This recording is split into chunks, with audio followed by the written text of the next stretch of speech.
Some time ago, I think on my video on the differences between morals and ethics, I received a comment which I found really interesting. There is nothing divine about morality. It is a pure human affair. It is a quote first written, I think, by Albert Einstein, if I'm not mistaken, if I found it correctly. And I personally find it very interesting, and it aligns a lot with my personal views. And although this quote has more to do with religion, because divine is normally connected with religion, God and whatnot, I want to discuss with you a very interesting topic. Does moral has something to do with nature, with something outside of human affairs, of how humans deal with each other? Let us discuss it. But obviously, before we begin, I have to tell you that this is Yury Experience, and here I share my various opinions about different topics. I do 2 videos per week, Mondays and Thursdays. If you will enjoy this video, please drop a like. You can also subscribe to the channel. Let's go! Although I already did a video about morals and ethics, I want to remind you first a little bit about morals. Based on my knowledge, morals is what people find good and what people find bad. Not why is ethics, but what do people find good, what people find right, what people find wrong. These ideas or definitions of each of these categories, it is in morals. Some new information on the topic. Some people say that morals consist of 2 parts: an innate morals and social morals. First one we have because we are human beings. So basically they're strictly connected, very connected to us being humans, being that kind of animal, and it is basically in our DNA. Social morals, on the other hand, are morals that we learn throughout our life.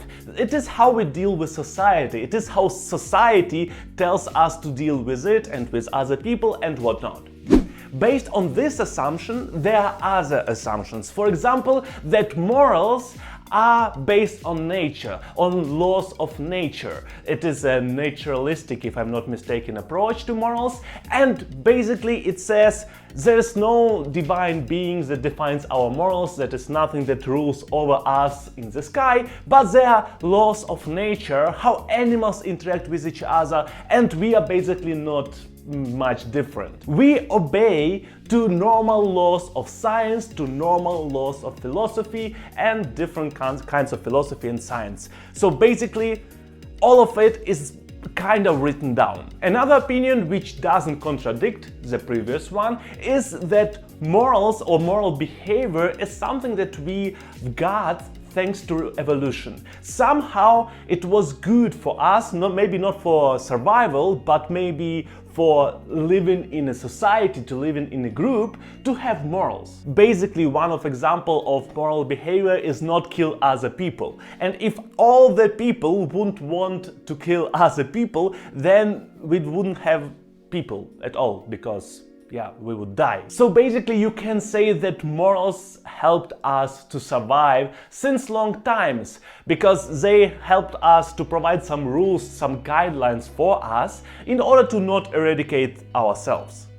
Another thing that is kinda a fact, it's not really an opinion, there are no universal morals. There is no thing that is universal for all the people or for all the types of animals. Some morals are normal for me, some morals are normal for you. Some morals are normal for me, some morals are normal for my grandparents. So across place and across time, there were different morals that existed in our life, which is completely normal, but which makes morals not objective. Some of these morals maybe are something objective, something that works for everybody, for example, no killing. But as a part of morals, for example, don't be gay, morals that are working in some of the countries, they are not universal, they're not for everybody. Not all of the countries, all of the people abide by these moral laws. And here is the moment where I want to point to the main question of this video. Do our morals apply to nature? So we know that some nature laws apply to us. Science and philosophy exist independently of the fact whether we want them to exist or don't want. They exist and we abide to these laws because we have no choice. You cannot turn off gravitation. You can stop believing in it, but you cannot turn it off. But do our laws that we decided for ourselves, moral laws, not law, do they work for animals, for plants, for viruses, for bacteria and whatnot? There is an opinion that moral laws is something that differentiates us from other animals and basically from other living beings. That we have moral laws that we decided for ourselves, and thanks to them we are on kind of different level. I don't say better, we are just on a different level. And that opinion can be connected to the opinion that in order to have laws, you shall have an ability to make a decision, decide between different choices and have control over it, to look into the future, which is something that normally only human can do, other animals can do it, and kind of think about having different choices, thinking about good or bad and being able to choose between these two options. And based on my knowledge, animals don't have, at the very least, the ability to think into the future.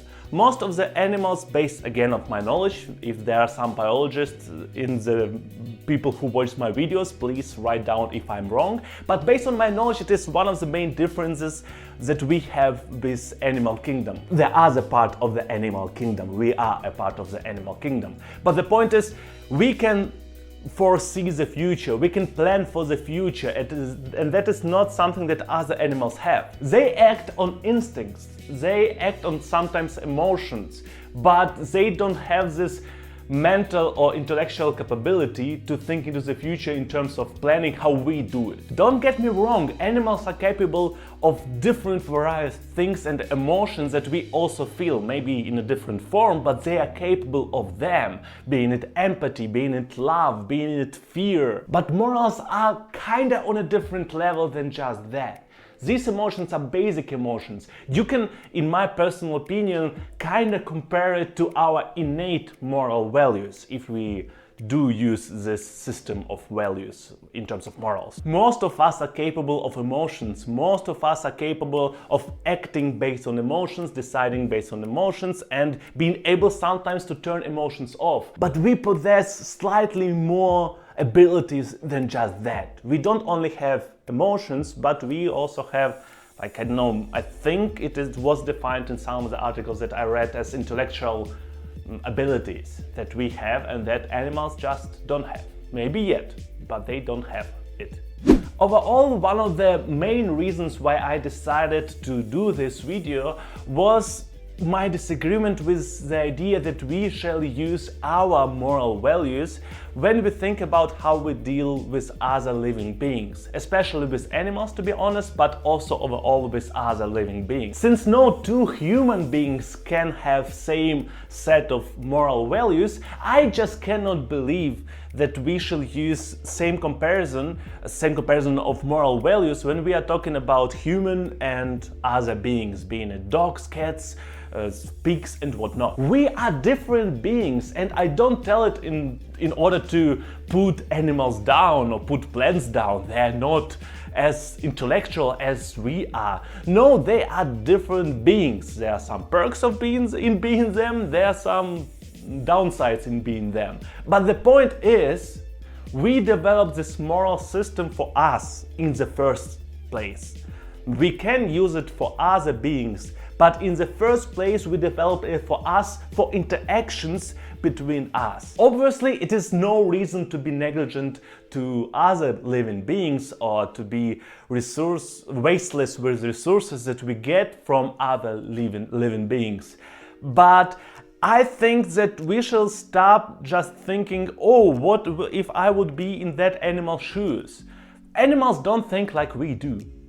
Great example here would be something that I saw on TikTok some time ago. There was a person who is a professional dog breeder or a person who looks after dogs, I'm not completely sure, and in that person's home, dogs live in cages. And surprise, surprise, that person knows what that person does. Dogs love having their personal place that is assigned to them. It is their place and they feel better psychologically to live in a cage, or at least to have an ability to go to the cage that is their place and nobody else goes in there. It is almost the same as we having our room, but over our room normally we have a control, and in dog's case, over the cage, a human being has a control. But you should see the comments under that video. Like, how could you do it? It is so bad. How can you put some other living being in the cage? It is good for that living being. Don't use your freaking moral that you would use for other human being, and please don't put other human beings in cages, to animals, because maybe it is good for them.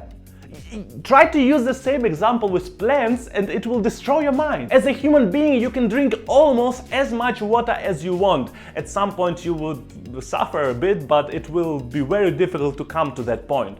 If you will overwater a plant, the plant will die. Point. So, in my personal opinion, instead of thinking in terms of morals about other living beings, not humans, but other living beings, think more in terms of what can I do for this living being? How can I do the life of that living being better? But not from my human perspective, but from the perspective of that living being. That living being knows best. Basically, you could apply the same stuff for humans, but we have other problems. We have society and societal pressures, and animals don't have that. They have their own hierarchies, but it is a completely different story than human beings. That is why, I disagree with an opinion that human morals shall be applied to animals. That's pretty much it. I hope you enjoyed the video. If it is the case, please drop a like. You can also subscribe to the channel. Except for that, you can leave a comment, and I see you on Monday. Have a great weekend.